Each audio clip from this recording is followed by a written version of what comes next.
மனிதனின் ஆயுள் காலம் இப்படி குறுகிக் கொண்டே போவதற்கான காரணங்கள் பின்வருவனவையே ஆகும்.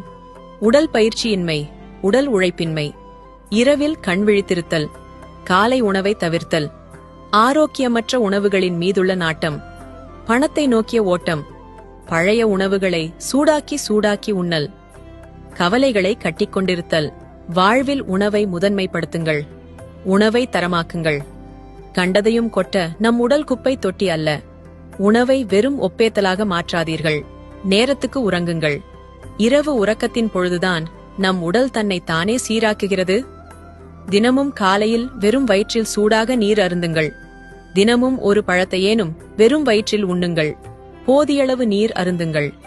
இளநீர் போன்றவை மிக நல்லது.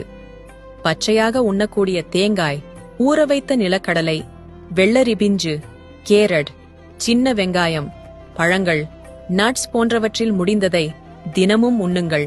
காலை உணவை தவிர்க்காது ஆரோக்கியமானதை தேர்வு செய்து உண்ணுங்கள். அளவாக உண்ணுங்கள். எப்போதும் சுறுசுறுப்பாக இருங்கள். தொடர்ந்து உட்கார்வதை குறையுங்கள். உடற்பயிற்சி உணவைப் போல் அத்தியாவசியமான ஒன்று. 3 வேளை உண்பதால் 2 வேளை அவசியம். 20 நிமிடம் நடைப்பயிற்சி செய்யுங்கள். இறுக்கமாக இருக்காது சிரித்து பேசி சந்தோஷமாக இருங்கள். உங்கள் வட்டத்தை இயந்திரத்தோடு குறுக்கிக் கொள்ளாதீர்கள். அழுது வடியும் சீரியல்களை பார்த்து உங்கள் இதயத்தை வாட்டாமல் சிரிக்க வைக்கும் காட்சிகளை கண்டு கழியுங்கள். ஆளை கொல்லும் கவலைகளை புறந்தள்ளி ஆளுமையை தரும் தன்னம்பிக்கையை ஆடையாக பூணுங்கள். மிதிவண்டி பயணம் பழகுங்கள். என் அனுபவத்தில் சொல்கிறேன், வாழ்க்கை ஒரு அற்புத பரிசு. அவமதித்து விடாதீர்கள். விளையாடுவதை நாம் நிறுத்திக் கொள்ளும்போது நம்முடன் விளையாட ஆரம்பிக்கிறது வாழ்க்கை. அனைவருக்கும் பகிருங்கள். இதுபோல பயனுள்ள பதிவுகளுக்கு உணவே மருந்து பக்கத்தை ஃபாலோ செய்யுங்கள்.